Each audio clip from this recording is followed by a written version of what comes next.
Okay, confession time. So don't think that just because I'm a habit coach that I have all of these habits absolutely nailed. Because if I look at the entire series, the 10 worst habits for your health, there are one or two that need my urgent attention. The next habit is something that I battle against quite often. In fact, the gap between me thinking about starting this business for your life and actually doing it took years. Why? Because I'm really good at talking myself out of things. It won't work. Who's going to even care? How will I have time? I actually remember going to buy a mic to start the podcast from home. Do you know how long that microphone sat in the cupboard before I actually used it? A whole year. Let's just say that I can certainly have put the pro into procrastinate. Sound familiar? This is something that I've personally been working on. But sometimes starting a new task or project for me has the inertia of a small planet. But over the journey, I've realized that every single time I've pushed through that inertia, it was never as hard as I thought it was going to be. The task wasn't the problem, the feeling was the problem. I'm telling you this because I want you to know that if a habit coach struggles with this, you are absolutely not alone. Procrastination is one of the most universal human experiences. Research suggests that around 20% of adults are chronic procrastinators, meaning it significantly and consistently interferes with their daily lives. And virtually all of us procrastinate on something. Most of us think procrastination is laziness or a time management issue.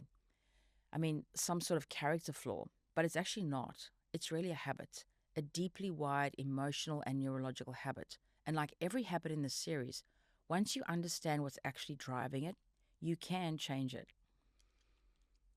I'm Shireen Chernock, and this is habit number 9 in the 10 Worst Habits for Your Health series.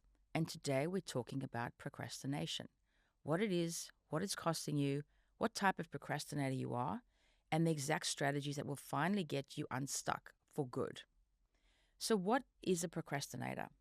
A good way to think about it is the act of delaying or postponing tasks despite knowing that there will be a negative consequence for doing so. The last part is important.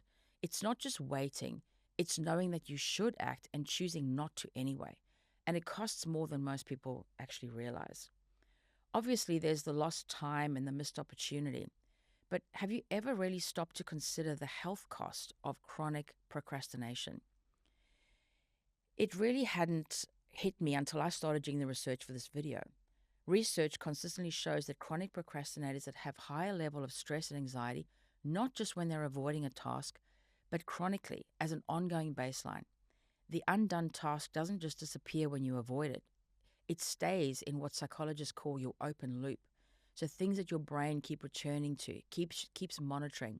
It keeps you on in a sort of background hum of tension that kind of depletes your energy and disrupts your sleep, and over time may even contribute to burnout. Studies have also linked chronic procrastination to poor physical health outcomes. So people who procrastinate, for example, are likely to delay seeking medical care, they delay health screens, they delay making lifestyle changes. So the cost is not just psychological, it's also physical. And perhaps, most insidiously, chronic procrastination erodes your relationship with yourself. So every time you say you'll do something and you don't, you break a promise to yourself. And over time, that builds sort of a quiet self-distrust, a sense of being someone who doesn't follow through. And that identity, I'm someone who can't get things done, becomes self-reinforcing. So here's what's happening in your brain when you procrastinate. And this is why understanding this is everything. The prefrontal cortex is the rational planning part of your brain. It knows what needs to be done and it understands the consequences of not doing it. It has the plan. The limbic system, specifically the amygdala, is the emotional threat detecting part of your brain, and it's wired to avoid pain, discomfort, and threat. So when a task feels threatening because it might reveal your inadequacy, or it might feel overwhelming, or because you don't know where to start, the limbic system fires up and it generates anxiety. And in that moment, your brain does the only logical thing it knows how to do. It seeks relief. You check your phone, you make a cup of tea, or in my case, I start cleaning or organizing, anything to avoid doing what I know that I must do. And here's the cruel part. The relief you feel when you avoid the task is actually real. Your brain registers avoidance as equal to relief. Avoidance equals reward, and it learns to do it again and again. This is the procrastination habit loop. Cue, avoidance, relief, repeat. And the more you do it, guess what? The more automatic it becomes. This is not weakness, this is neuroscience. Behavioral psychologists have identified 4 types of procrastinators. And if you struggle with this, here's where you start. So, which one are you? The first type is the perfectionist. That's me, who won't start until conditions are perfect. You spend more time planning the perfect start than actually starting. The second type is the avoider, the one who puts anything that triggers anxiety or self doubt on the back burner.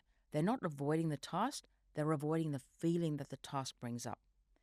Next, we have the last minute rusher. Genuine believes that they work better under pressure, so waits for the deadline before beginning the work.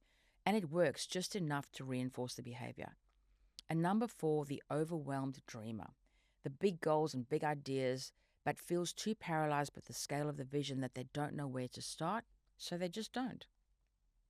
Which one are you? You might be a combination of the 4. Most of us are, but naming it matters because it points directly to the solution. Most of us know that we are procrastinating. We can't lie to ourselves. So, what as procrastinators want to know is how to stop procrastinating, not tomorrow, but right now. So, we can make a small start by shrinking the start. For example, so not writing the report, but just opening the document, not going to the gym, but just putting on your shoes, not starting the project, but just writing one sentence. The brain resists big starts, but will almost always agree to a tiny one. Set a specific start time. In other words, have a clear implementation intention.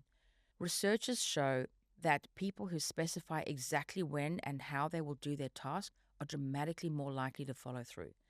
So don't say, I'll work on this next week. Say, I will work on this on Wednesday at 10 a.m. at my desk for 30 minutes. So identify the emotion as well and address it. Pause. Ask, what am I actually feeling right now? Fear of failure? Am I overwhelmed? Am I bored? Naming it, and then ask, is avoiding the task going to make that feeling better or worse? The answer is almost always worse. And choosing to act anyway is a great tool. Remove obstacles and escape routes. My daughter would go straight to the library to study during year 12, and she still does this today at uni. There are no distractions, no phones ringing, no opportunity to watch TV or Netflix, and she has a clear and uninterrupted workspace.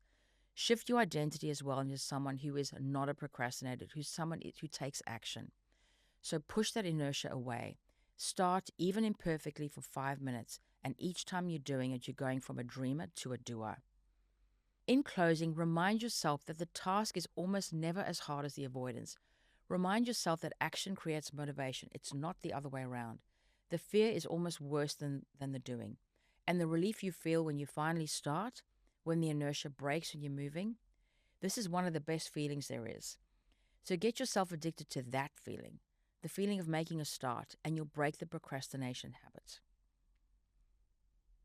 Your one action from today is to identify the one thing that you've been putting off, just one, and commit to the smallest possible start, not the whole thing, just the first step. Today, not Monday, not tomorrow, not next week, but today. Drop it in the comments. What have you been procrastinating on? Name it, because naming it publicly makes it real. Subscribe. There's one more habit to go, and share this with someone who needed to hear it today. I look forward to seeing you in the next one.